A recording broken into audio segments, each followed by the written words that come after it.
ভাইরা আমার, আল্লাহর কসম করে বলি, একটা সময় আসবে মন খুলে নামাজ পড়তে চাইবেন। বিশ্বাস করেন ভাই, লিখে রাখেন ডায়েরিতে।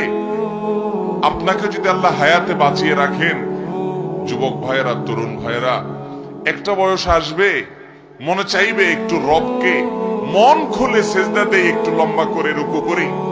পারবেন না, অসুস্থ হয়ে যাবেন, রোগবালায় ধরে ফেলবে। বাবারে, সে সময় আসবে না? বৃদ্ধ মুরব্বীদেরকে, চাচাদেরকে জিজ্ঞাসা করেন, চাইলেও অজু ধরে রাখতে পারে না, নামাজ পড়তে পারে না, চাইলেও পারে না। একটা সময় আসবে চাইবেন, পারবেন না। নামাজটাকে সুন্দর করেন, সময় মতো পড়েন, অনেক রাকাত নামাজ পড়বেন, নফল নামাজ পড়বেন। এটার চেয়ে উত্তম হলো ফরজটা পড়লেন, মূল সুন্নত গুলাই পড়লেন, কিন্তু ধীরস্থিরতার সাথে পড়লেন। 10 রাকাত তাড়াহুড়া করে পড়ার চাইতে 2 রাকাত আস্তে আস্তে পড়া অনেক বেশি